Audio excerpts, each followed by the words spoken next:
Hello दोस्तों, नमस्कार। स्वागत है आपके अपने यूट्यूब चैनल संजय टेक्निकल @21 में। आज की इस वीडियो में हम पुनः 25 इंपॉर्टेंट क्वेश्चन का डिस्कशन करेंगे, जो कि आपके आगामी किसी भी परीक्षा के लिए काफ़ी महत्वपूर्ण रहेगा। ठीक है, तो चलिए वीडियो को शुरू करते हैं बिना किसी देरी के। आज का हमारा पहला प्रश्न है, ईजी आउट या स्टड एक्सट्रैक्टर एक हैंड टूल है। तो यह जो है ईजी आउट या स्टड एक्सट्रैक्टर का प्रयोग जो है हम टूटे हुए टैप को निकालने के लिए करते हैं। तो टैप जो है टूट जाता है अगर किसी होल के अंदर, ठीक है, तो उसके निकालने के लिए हम ईजी आउट या स्टड एक्सट्रैक्टर का प्रयोग करते हैं। टूटे हुए टैप को निकालने के लिए कई सारी विधियां हैं, तो ये आपके डिपेंड करता है कि आपका टैप जो है कहाँ से टूटा है और किस प्रकार से टूटा हुआ है। ठीक है, तो जैसे कि अगर आपका जो है टैप अगर जॉब की सरफेस से टूट जाता है, तो उसके लिए हम पंच और हैमर की मदद से हम उसको एंटी क्लॉकवाइज पंचिंग करके हम उसको निकाल सकते हैं। ठीक है, या अगर आप उस टैप जो है आपका सरफेस से ऊपर काफ़ी ऊपर आकर के टूट गया है, तो उसके लिए हम क्या करते हैं, टैप को स्क्वायर उसकी हेड बनाते हैं और उसको हम स्पैनर की मदद से भी निकाल सकते हैं। ठीक है, तो ये आपको याद रखना है।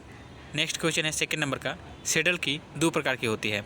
तो सेडल की आपकी दो प्रकार की होती है, एक फ्लैट सेडल की और एक हॉलो सेडल की। ठीक है, तो हेलो सेडल की और फ्लैट सेडल की का प्रयोग जो है हम बिना किसी सॉफ्ट पे की हुए काटे हुए करते हैं। तो क्वेश्चन आपसे पूछ सकता है कि किस की का प्रयोग सॉफ्ट पर बिना किए हुए काटे हुए करते हैं। तो याद रखिए कि सेडल की, चाहे आपका फ्लैट सेडल की हो सकता है या आपका हॉलो सेडल की हो सकता है। ठीक है, तो ये क्वेश्चन आप याद रखिएगा। नेक्स्ट क्वेश्चन है थर्ड नंबर का, शोल्डर को पिघलाकर जोड़ बनाने की क्रिया को स्वेटिंग कहते हैं। तो जो हम आपको कल भी क्वेश्चन शोल्डर से संबंधित बताए थे, ठीक है, शोल्डर जो है आपका लेड और टिन का क्या होता है, मिश्रण होता है। ठीक है, तो इसको शोल्डर को जब हम पिघला करके जो जॉइंट बनाते हैं, उस क्रिया को हम स्वेटिंग कहते हैं। ये आपको याद रखना है। ठीक है, और शोल्डर से जो जोड़ बनता है वह सेमी परमानेंट जॉइंट होता है। ये भी आपको याद रखना है। ठीक है, तो नेक्स्ट क्वेश्चन की तरफ बढ़ते हैं। 4 नंबर क्वेश्चन है हमारा, कास्टिंग और वेल्डिंग के लिए धातु में फिजिबिलिटी का गुण होना जरूरी है। तो यह क्वेश्चन इंपॉर्टेंट क्वेश्चन है और बहुत ही फेमस क्वेश्चन आपसे एग्जाम में कई बार पूछा गया है कि कास्टिंग और वेल्डिंग के लिए धातु में कौन सा गुण होना जरूरी है। तो याद रखिएगा कि कास्टिंग और वेल्डिंग के लिए धातु में फिजिबिलिटी का गुण होना जरूरी है। फिजिबिलिटी जो होता है धातु का गलनांक होता है। ठीक है, जिस तापमान पे धातु पिघल जाती है उसी धातु के उस तापमान को हम क्या कहते हैं, फिजिबिलिटी कहते हैं। ठीक है, और यह धातु का भौतिक गुण है। ये अभी आपको याद रखना है। नेक्स्ट क्वेश्चन की तरफ बढ़ते हैं। नेक्स्ट 5 नंबर क्वेश्चन है हमारा, एल्युमिनियम के लिए चीजल का कटिंग एंगल, ठीक है, 45 डिग्री होता है। तो विभिन्न धातुओं के लिए चीजल का कटिंग एंगल अलग अलग होता है। जैसे कि एल्युमिनियम के लिए 35, कापर या ब्रास के लिए 45 डिग्री होता है, और नॉर्मल कार्य के लिए हम 118 डिग्री हम रखते हैं। ये भी आपको याद रखना है। नेक्स्ट है, नंबर साइज में ड्रिल की कुल संख्या 18 होती है। तो ड्रिल जो है आपके नंबर और लेटर दो साइज में आपके मिलते हैं।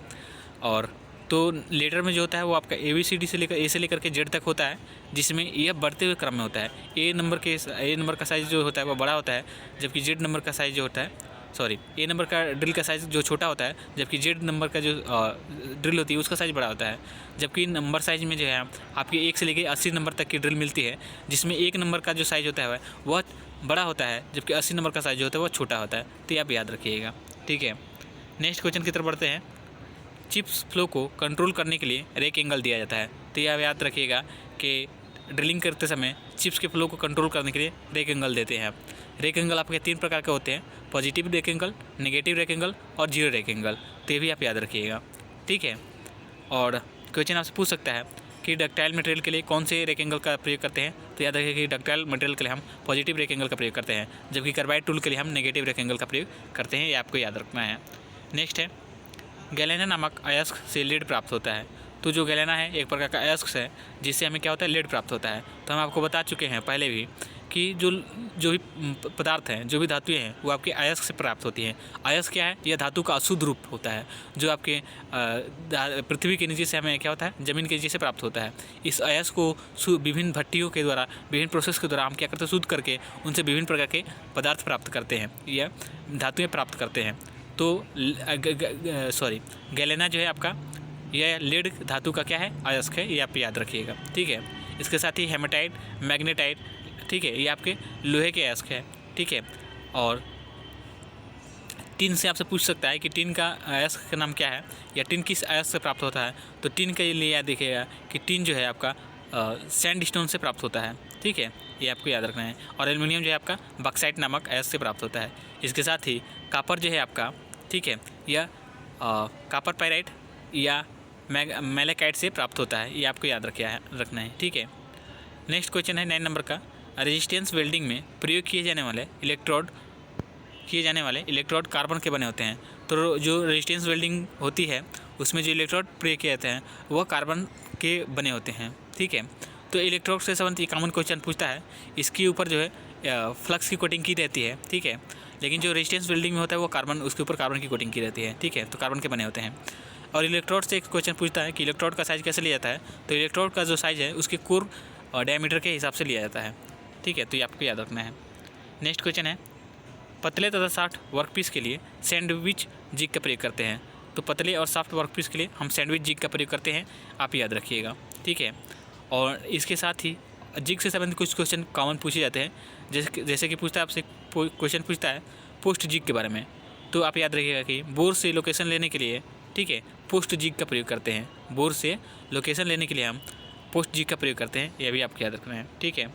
नेक्स्ट क्वेश्चन है कैडमियम का गलनांक। तो कैडमियम का जो गलनांक होता है वो आपका होता है 320 डिग्री सेल्सियस, ये आपको याद रखना है, ठीक है। इसके साथ ही आपके और भी धातुएँ होती हैं, जैसे कि टिन का है तो उसका 230 होता है, ये आपको याद रखना है, ठीक है। और इसके साथ ही आपका आयरन है क्या कहते हैं, एल्युमिनियम है, ठीक है। उसके बाद टंगस्टन है, तो टंगस्टन का गलनांक जो होता है आपका सर्वाधिक होता है, सबसे अधिक होता है। इसका गलनांक जो है 3380 के सब करीब होता है, तो ये भी याद रखिएगा, ठीक है। और टंगस्टन के जो है आपके बल्ब का फिलामेंट जो होता है वो टंगस्टन का बनाया जाता है, ये आपको याद रखना है, ठीक है। नेक्स्ट क्वेश्चन है 12 नंबर का, सरफेस की क्वालिटी के कारण उत्पन्न होने वाली त्रुटियों को माइक्रो ज्योमेट्रिकल त्रुटि कहते हैं। तो जो वर्कपीस है, ठीक है, तो वर्कपीस की माप लेते समय उसमें विभिन्न प्रकार की क्या कहते हैं त्रुटियां आपको देखने को मिलती है। जैसे कि अगर आप उसको अगर किसी वर्कपीस की आपने रीडिंग ले ली है, उसको लॉक कर दिया है, और उसके बाद रीडिंग पढ़ने के समय में अगर आप थकावट महसूस कर रहे हैं, आप उसको सही प्रकार से नहीं पढ़ सकते हैं, आप सही प्रकार से उसको नहीं पढ़ पाए, तो उस प्रकार की जो त्रुटि होती है उसको हम ऑब्जर्वेशन एरर कहते हैं, ठीक है। और जो आपकी सरफेस की क्वालिटी, यानी कि सरफेस की अगर कोई जॉब है, उस जॉब की सरफेस पर धूल वगैरह के कण है या मिट्टी वगैरह सब लगी हुई है, ठीक है, तो उस पर या उसका जो सरफेस है एक समान चारों तरफ मतलब एक समान उसकी फिनिशिंग नहीं हुई है, तो उस प्रकार की जो त्रुटि उत्पन्न होती है उसको हम ज्योमेट्रिकल त्रुटि कहते हैं, ठीक है। तो ये भी आपको याद रखना है। तो माइक्रोमीटर में विभिन्न प्रकार की त्रुटि आपको देखने को मिलती है, जैसे कि ऑब्जर्वेशन एरर, ठीक है, और आपका टेम्परेचर एरर भी होता है। जैसे कि आप किसी भी वर्कपीस का माप लेने के लिए आपका एक्सटेंडेड तापमान जो है आपका 20 डिग्री सेल्सियस होना चाहिए, ठीक है। 20 डिग्री सेल्सियस तक के तापमान पे हम किसी भी वर्कपीस की माप लेते हैं, ठीक है। तो आपको याद रखना है। आपसे क्वेश्चन ये पूछ सकता है कि माप लेने के लिए स्टैंडर्ड तापमान कितना होना चाहिए। तो आप याद रखें कि 20 डिग्री सेल्सियस पे हम माप लेने के लिए हम प्रेफर करते हैं कि 20 डिग्री सेल्सियस पर हमें क्या होना चाहिए, माप लेनी चाहिए, ठीक है। नेक्स्ट क्वेश्चन है 13 नंबर का, मेजरिंग इंस्ट्रूमेंट को साफ़ करने के लिए कार्बन टेट्राक्लोराइड का प्रयोग करते हैं। तो जितने भी मेजरिंग इंस्ट्रूमेंट हैं उनको डिसमेल्टिंग करने के बाद, अलग अलग खोलने के बाद हम उसको असेंबल करते हैं, और उसके लिए हम डिसमेल्टिंग करने के बाद उसको हम धोते हैं कार्बन टेट्राक्लोराइड से, उसके बाद पुनः इसकी असेंबलिंग करते हैं, ठीक है। तो मेजरिंग इंस्ट्रूमेंट को साफ़ करने के लिए हम याद रखें कि कार्बन टेट्राक्लोराइड का प्रयोग करते हैं, ठीक है। इस कार्बन टेट्राक्लोराइड का प्रयोग एक एक्सटिंग्विशर के रूप में भी होता है, जैसे कि CTC, इसी को हम कहते हैं कार्बन टेट्राक्लोराइड। इसका प्रयोग जो है इलेक्ट्रिक फायर को बुझाने के लिए करते हैं, तो ये भी आप याद रखिएगा, ठीक है। नेक्स्ट क्वेश्चन है 14 नंबर का, कैप नट्स का प्रयोग बोल्ट के सिरे के थ्रेड्स को ख़राब होने से बचाने के लिए किया जाता है। जो कैप नट्स होता है, ठीक है, तो इसका प्रयोग जो है बोल्ट के सिरे के जो थ्रेड होते हैं उसको ख़राब होने से, उसको रस्ट वगैरह से बचाने के लिए करते हैं। कैप नट में या नट को पूरी तरह से क्या कर लेता है, जो है ढक लेता है, बोल्ट को पूरी तरह से क्या करता है, ढक लेता है। तो जिसकी वजह से जो बोल्ट है वो आपके वातावरण के संपर्क में नहीं आता है, और जो बोल्ट जो है आपका वातावरण के संपर्क में नहीं आता है तो उसमें जंग वगैरह का खतरा नहीं होता, उसमें जंग नहीं लगता है, और आपका बोल्ट जो है सुरक्षित रहता है। तो यहाँ पर याद रखिएगा कि कैप नट्स का प्रयोग बोल्ट्स के सिरे को थ्रेड्स के ख़राब होने से बचाने के लिए किया जाता है, ठीक है। या सिंपली आप याद रख सकते हैं कि कैप नट्स का प्रयोग बोल्ट्स को सुरक्षित रखने के लिए हम करते हैं, ठीक है। नेक्स्ट क्वेश्चन है 15 नंबर का, क्रॉस व्हील ड्राइव में पुलियाँ विपरीत दिशा में घूमती है। तो तो आपसे पूछ सकता है कि क्रॉस व्हील ड्राइव में पुलियाँ किस दिशा में घूमती हैं या क्रॉस व्हील ड्राइव कहाँ पर प्रयोग की जाती हैं। तो क्रॉस व्हील ड्राइव में याद रखिएगा कि जो पुलियाँ हैं दोनों पुलियाँ परस्पर विपरीत दिशा में घूमती हैं, ठीक है। जब वही जो कि ओपन व्हील ड्राइव में दोनों परस्पर समान दिशा में घूमती हैं, ये आपको याद रखना है, ठीक है। और इसमें एक पूछता है आपसे कि आइडल और पुली, तो ठीक है, बेल्ट ड्राइविंग से जब भी आपसे क्वेश्चन पूछता है तो उसमें से एक क्वेश्चन पूछ सकता है कि आइडल और पुली।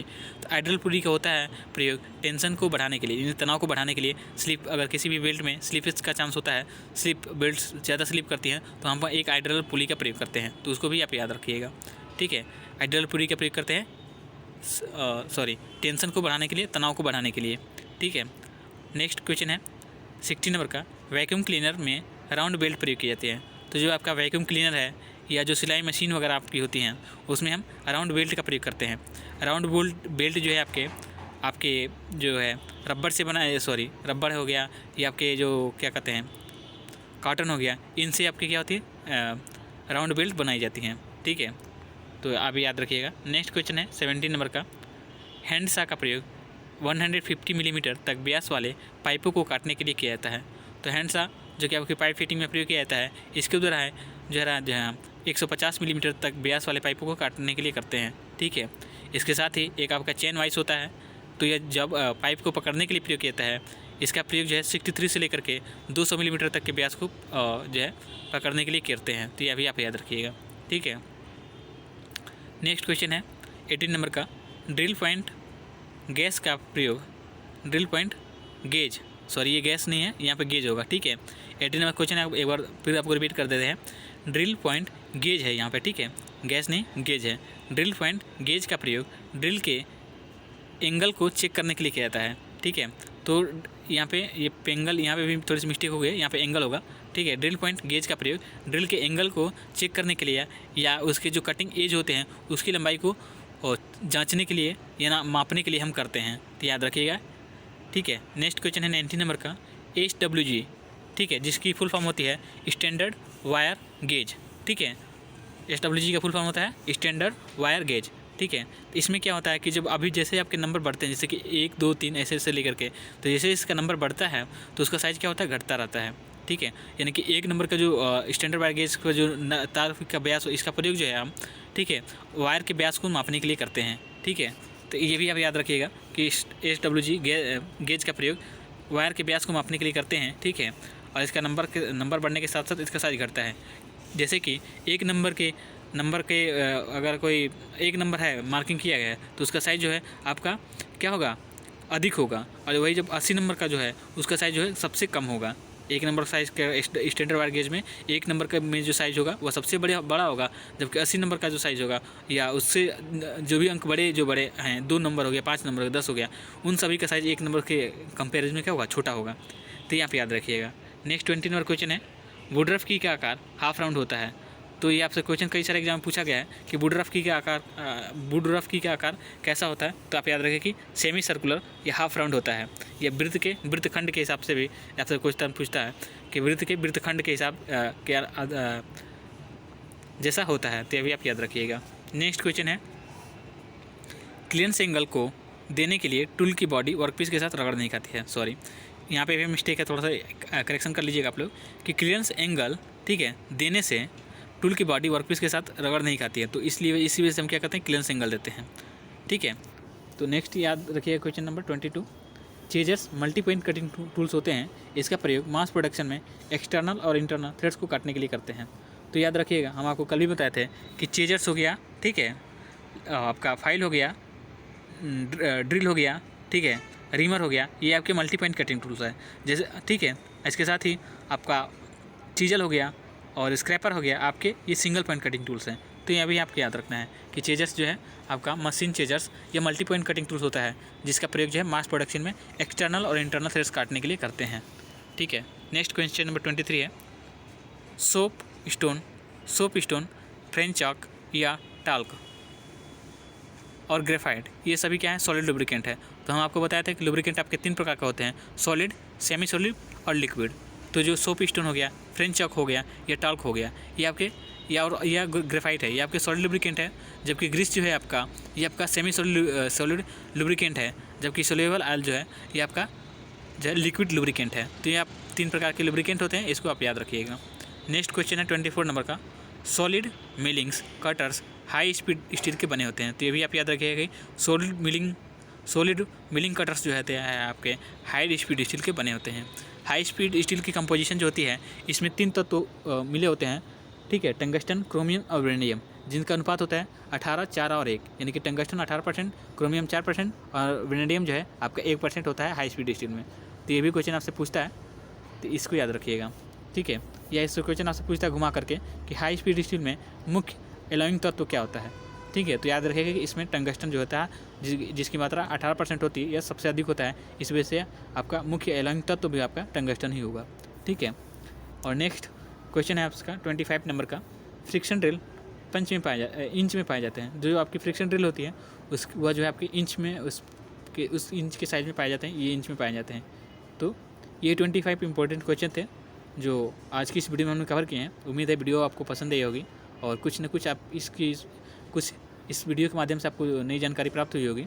और वीडियो अच्छी लगी हो तो प्लीज़ वीडियो को लाइक कर दीजिएगा और चैनल पर नए हैं तो चैनल को सब्सक्राइब कर लीजिएगा, क्योंकि यहाँ पे हम आपको पुनः एक बार बता दें कि हम यहाँ पे क्वालिटी कंटेंट का डिस्कशन करते हैं।